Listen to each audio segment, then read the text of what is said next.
Parikshit, and welcome to another very exciting session on Unacademy Catalyst. In today's session, we are going to talk about the Snap Master Series Episode 5. Here we are going to take up some of the most frequently occurring quants questions from past year Snap papers. Remember, there are very few days remaining for your Snap, and it's essential that this last few days you do relevant questions from previous year Snap papers and mock Snap papers so that they're exact replica of what you can expect in your upcoming Snap examination. Cutoff for the Snap has been really high last year, and I keep telling that every class of mine so that you know that every question you got to solve in less than 60 seconds because that's the time limit for your Snap. Let's get started with today's class. So this is me, Parikshit Saikia, your educator on Unacademy with the highest live class ratings thanks to my learners. New batches are starting on Unacademy in the next few days. We have batches starting for ZAT, OMAT, and CAT 2022. If you are interested to enroll in any of these batches, remember you got to take the Unacademy Plus subscription. And if you do so, remember to use the code which is there on your screen, Parikshit Live. If you use this code, you will get maximum discounts and you will also get free mentorship from my side. Yeah, you heard it correct. Free mentorship from my side. Let's get started with today's class. Okay, let's pull up the questions on the screen. Okay, the first set of questions on your screen. This is from a previous year Snap paper. Let's check this. In a 4-digit number, the sum of the first 2 digits is equal to that of the last 2 digits. The sum of the first and the last digits is equal to the third digit. Finally, the sum of the second and fourth digits is twice the sum of the other 2 digits. What is the third digit of the number? Let's look at this. So what is the number? Let's say, let the number be A, B, C, D. Let the 4-digit number be A, B, C, D. Fine. What are they saying? Sum of the first 2 digits, which is A plus B, must be equal to that of the last 2 digits, which is C plus D. Next, sum of the first and the last digits. So first digit is A, last digit is D. A plus D is equal to the third digit. Third digit is. Finally, the sum of the second and fourth digits. So second digit is B, fourth digit is D. So B plus D is twice the sum of the other 2 digits. Other 2 digits will be A plus C. Sum of the second and fourth digits is twice the sum of the other 2 digits. So 2 times A plus C. So let's call this equation 1. Let's call this equation 2. And let's call this equation 3. What is the third digit of the number? So basically they are asking you, what is the value of C? What is the value of C? Correct? That's what the question is all about. Now 3 equations and 4 unknowns. You just got to solve the 3 equations and you'll get your answer. Probably I can say, let's consider 2 and 1. Equation 1 and equation 2. Can I say, put 2 in 1? Put equation 2 in equation 1. So how much will you get? A plus B is equal to C. What is C? Put the value of C in equation 1 from equation 2. Put the value of C. C is A plus D. A plus D plus the original D. So A cancels out. Can I say B is equal to 2D? B is equal to 2D. That's, I got it from the first 2 equations. Correct? Similarly, can you solve equation 2 and 3? Equation 2 and 3. 2 and 3. So probably you can put 2 equation 2 in 3. Correct? So how much will you get? B plus D is 2A plus 2C. 2C. Remember 2C. What is C? From equation 2. Substitute the value of C from equation 2. So how much is C? C is 2A plus 2D. 2A plus 2D. Correct? Can you solve this? B is equal to 4A plus D. 4A plus D. What is B? B is 2D. So 2D is 4A plus D, or can I say A is equal to D by 4. A is equal to D by 4. A is equal to D by 4. Correct? You got the value of A. And you got the value of B as well. So what did you get? You got B, you got A. Remember, you need what? You need what? What do you need? You need C. You need C. Correct? You need what? You need C. Now think about it. What can be the values of A? what can be the values of A and what can be the values of B. Yeah. Now think about it. Can I say, yes? And what is C? Remember, you need the value of C. So what is C? C is equal to A plus D from equation to A plus D. What is A? D by 4. What is D? D is D only. So can I say C is equal to 5D by 4? So what is C? C is equal to 5D divided by 4. And you need the value of C. Correct? Now think about it logically. Can I say D has to be a multiple of 4? Will you agree? D has to be a multiple of 4. Will you agree? Why? Because if D is not a multiple of 4, you know what? C will become a fraction. C will become a fraction, but it's not possible. So D definitely got to be a multiple of 4, right? Multiple of 4. Otherwise, C is going to be a fraction. So multiple of 4 would mean D can be 4, D can be 8, D can be 12, dot, dot, dot, dot. If D is 4, how much will it be? 5 into 4 divided by 4? 5. If D is 8, 40 by 4, 10. If D is 12, 60 by 4, 15, dot, dot, dot, dot. But think about it logically. C cannot be a two-digit number. C cannot be a two-digit number. Why? Because if C is a two-digit number, remember you will not have four digits. A, B, C, D. Remember that's what our original number was. Original number is A, B, C, D, and each of them are single digits. So C cannot be a two-digit number. That would mean D cannot be 8, neither D can be 12, right? None of them can be two-digit numbers. So D cannot be 8, because if D is 8, C will become 10. 10 is not possible. So the only possible value of C is 5. Only possible value of C is 5. That's got this? Pretty easy one in the snap. Pretty easy one in the snap, and you got to ensure that you get it correct. Let's look at number 2. Let's look at number 2. I hope you got the first one. Quite an easy one. 3 equations. You just have to solve it. Next, number 2. Next, number 2. Find the GCD of the polynomials. GCD of the polynomials, correct? So 36x square minus 49. And the other equation is 6x square minus 25x plus 21.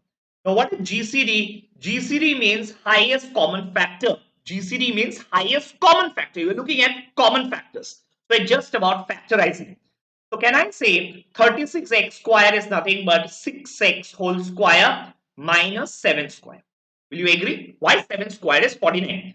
What is a square minus b square? A square minus b square is a plus b into a minus b. What is a square minus b square? A plus b into a minus b. Correct?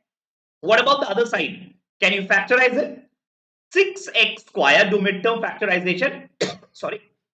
Midterm factorization minus 18x minus 7x plus 21. So if you take 6x common, x minus 3 minus 7 x minus 3 is equal to 6x minus 7 into x minus 3. And you are done. And you are done. Remember, GCD is same as HCF. So what are we looking at? We are looking at common factors. Remember the full form of HCF. Highest common factors. Do we have common factors? So the first term common factors are 6x plus 7, 6x minus 7. Second term 6x minus 7, x minus 3. Do we have something common? Yes, we do have. 6x minus 7 is common in both. Obviously, it's going to be the highest common factor. That's your. Got it? Simple, pretty simple sums in your snap. Just that you got to be clear in the concepts. Clear in the concepts. Correct? Fine. Let's go to number 3. Let's go to number 3. Number 3 on your screen. Fine. Let's look at number 3.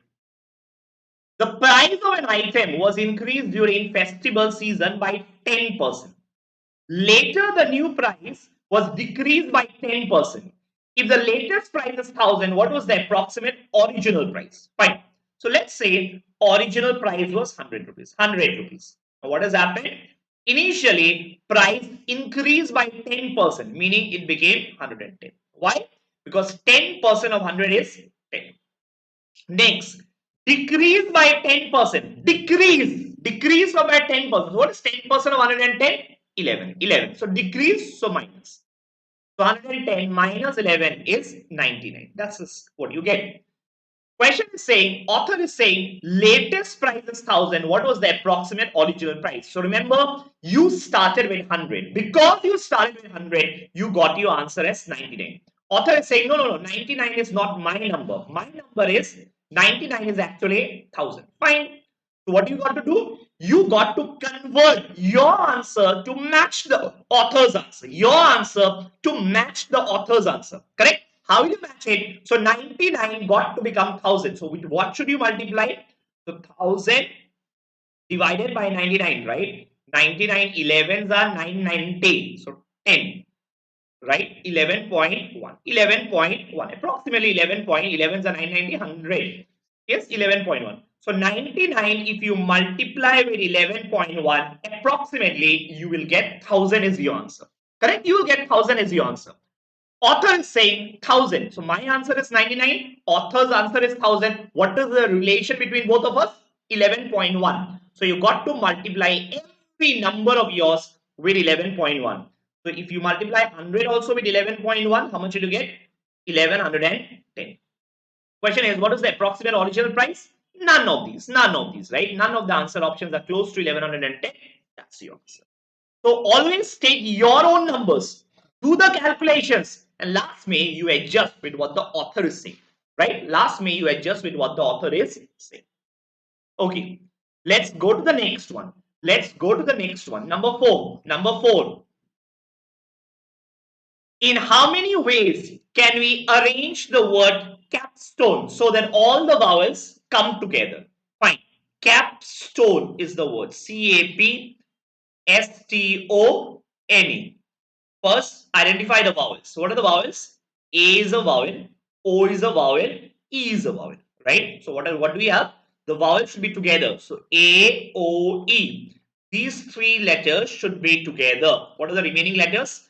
C, P, S, C, P, S, T, N. C, P, S, T, N. So total 8 alphabets, right? Yeah, 8. Correct? They say, how many ways can you arrange the letters of the word capstone so that the vowels come together? So very easy. You consider total how many items are there? How many items?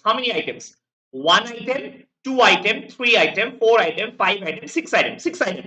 So 6 items can be arranged in 6 factorial ways. If someone is having a difficulty understanding, very easy. Items, just consider them as an item. Remember, AOE got to be together. So you got to consider them as one item, as one. Because whenever they move, they're going to move together. That's what the question says, right? Vowels are going to come together. So 6 places you need. 1, 2, 3, 4, 5, 6. So 6 items, 6 places. First item, how many ways can you occupy any of the place? 6 ways. The first place can be filled with any of the 6 items. Second place can be filled with any of the remaining 5 items. Third place, any of the remaining 4. Then any of the remaining 2, any of the remaining 2, and then any of the remaining 1. So what will you get? 720. 720. Now you got to be a very bit careful here. 720 is 6 items. But you know what? AOE within themselves can be arranged in 3 factorial ways. Why 3 factorial? It can be AOE. So basically think about it logically. I'm writing it here. It can be AOE. It can be AEO. It can be OAE. It can be OEA. Correct? Or EAO or EOA. Correct? So how many ways? Total 6 ways. Right? 3 factorial. So basically, now you also got to consider AOE. So within AOE, it got to be arranged in 3 factorial ways, which is 6 ways. So 720 into 6, 0, 12, 4, 3, 2, 0, and that's yours. 4, 3, 2, 0, and that's yours. Got it? Pretty easy one. Yes? Got to be very careful. Fine. Let's look at the next one. Number 5. Let's look at number 5. Number 4, I hope, is clear to all of you. Number 5.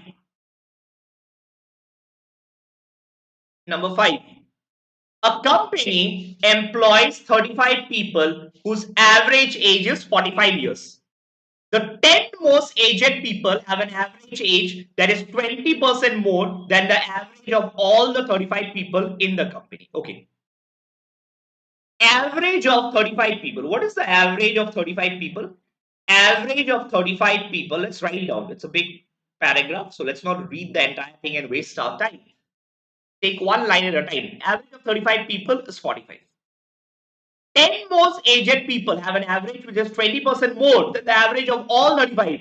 So average of 10 most aged of 10 most aged people. What is it? 20% more. 20% of 45 is how much? 9. 20% of 45 is how much? 9. So average of 10 most aged people is 45 plus 9, 50. 3 new employees of aged 32, 35 and 30 joined the company. Okay. So what is the sum of all ages? Sum of all ages.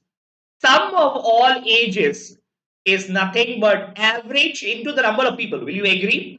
Average, which is 35, into the number of people, which is 45. Will you agree? 35 into 45. So 35 people, average is 45. So what is going to be the sum? 35 into 45. Remember the formula for average. Average is sum divided by number of people. Sum divided by number of people. So what is the sum? If you have to calculate the sum is nothing but average into the number of people. So 35 into 45 plus 3 more people have joined. What is the sum? Plus 32 plus 35 plus 30. Yes? Can you do the maths here? How much will this be? 35 into 45. 35 into 45 is 25. Carry over 2. 20 plus 15. 35, 37. Carry over 3. 12. 1575. 1575. Right? So 1575 plus how much? 30 into 3. 90. 97 plus 97. Yes, 97. So how much it is? 1672. So how much is the new sum? New sum is 1672. Correct? So what is the average? Average of all ages. What is the average of all ages? Sum of all ages is something you just got. What is the average of all ages? If you get the sum, you can also calculate the average. Average is sum divided by number of people. How many people? Originally 35 and now you have 3 more people. Originally 35 and now you have 3 more people. So it is 38. So it is now 38. Correct? Just creating some space for myself. 38. So how much will you get? 38, 1672, you need to divide with 38, right? So 38, 5s are 40, no, 38 4s are, 38 4s are 32, carry over 3, 12, 152. And then 152. So basically this comes out to be 44. Average of all ages is 40. Question is asking, what is the difference in average age of the same 10 most aged people and the average of all people? Average of all people. So difference of what? Difference of the 10 most aged people and the difference of all other averages, right? So what is the difference? Very simple. Difference is 54 minus 44, which comes out to be 10, and that's an answer. Beautiful previous year snap question. Beautiful previous year snap question. Do you follow this? See, every day we are going to solve 5 or 6 snap based sums. Remember, there are a lot of books, materials, but then these are not snap based sums. We are going to take up questions which have occurred in previous year snap papers and questions which have occurred multiple times in mock snap papers, because these are the type of questions that you're going to solve. You're not going to get something which is very difficult in the snap. So don't keep solving your CAT questions. What you need is specific, targeted, snap-based material that you are going to practice for your snap. Remember, that's what I'm going to provide in my series of YouTube lectures. Okay, a small announcement now. A few announcements. First thing is the plus subscriptions. The prices are on your screen. A 6-month plus subscription is 16,400. But if you use my code Parikshit Live, which is there on your screen, you will get maximum discount on this price. So even on this price, you'll get more discounts. So remember to use the code Parikshit Live, and also remember that if you use the code Parikshit Live, you will also get free mentorship from my side. You heard it correct. Free mentorship, and that's available only on my code Parikshit Live. And the iconic subscription is also available for those of you who are interested. Remember, iconic subscription, lot of benefits. So the benefits are available here: one-to-one live doubt clearing session, concept discussion, mentorship, and you can book your slots at your convenience. But remember, anytime you need discounts, the code available is Parikshat Live. It'll give you access to the entire Unacademy MBA entrance examination, all classes, all educators, and unlimited access. Correct? And yeah, a comprehensive evaluation for the Z is scheduled. So do register for free. Use my code Parikshat Live. You'll be able to access the that mock absolutely free. And anytime you have doubts on Unacademy, make use of the Ask Around feature. That is it for today. I hope you enjoyed the session. Until the next time, goodbye and stay safe. Bye for now.